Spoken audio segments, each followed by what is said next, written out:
Un homme a tendu la main pour ouvrir le réfrigérateur, mais a soudainement vu un assassin se précipiter sur lui. Il a immédiatement réalisé que sa couverture avait été grillée et a commencé à jeter frénétiquement des canettes sur l'assassin. Quand l'agresseur s'est approché, il lui a donné un coup de pied puissant pour le faire tomber par terre. Puis Dan a pris négligemment un paquet de couches, et sous les yeux choqués de tout le monde, il s'est rapidement dirigé vers la réception pour payer. En tant qu'ancien assassin de premier ordre, il savait que ce n'était pas fini. Ensuite, Dan est retourné chez lui en dérapant avec aisance. Il s'est précipité vers l'escalier, a sorti un sac de sport caché depuis longtemps, rempli d'armes et de passeports expirés, pour sortir sa femme et ses enfants du danger. Dan a immédiatement appelé son partenaire polyvalent Augie, lui demandant de préparer des passeports internationaux pour toute la famille. Pendant ce temps, Dan s'est précipité à l'école de sa fille, prévoyant de la récupérer immédiatement. Mais quand il est entré dans la classe, elle n'était nulle part. Heureusement, en se fiant à sa connaissance de sa fille, il a deviné approximativement où elle pourrait se trouver, bientôt. Dan a trouvé sa fille et l'a emmenée avec lui, avant que l'assassin ne puisse les rattraper. Il devait d'abord trouver son fils et sa femme. Heureusement, son fils était juste chez un ami en train de jouer aux jeux vidéo. Après avoir reçu un message de son ami, il a paniqué à l'idée de se faire gronder par son père et s'est enfui, en voyant son fils sain et sauf. Dan a rapidement rassemblé les deux enfants et est parti à la recherche de sa femme Jessica.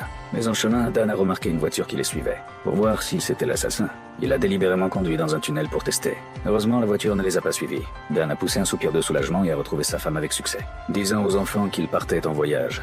Il n'a pas beaucoup expliqué à sa femme. Il l'a juste pressé de monter rapidement dans la voiture. Mais il était déjà trop tard. L'assassin avait anticipé son mouvement, tendant une embuscade pour les éliminer tous d'un coup.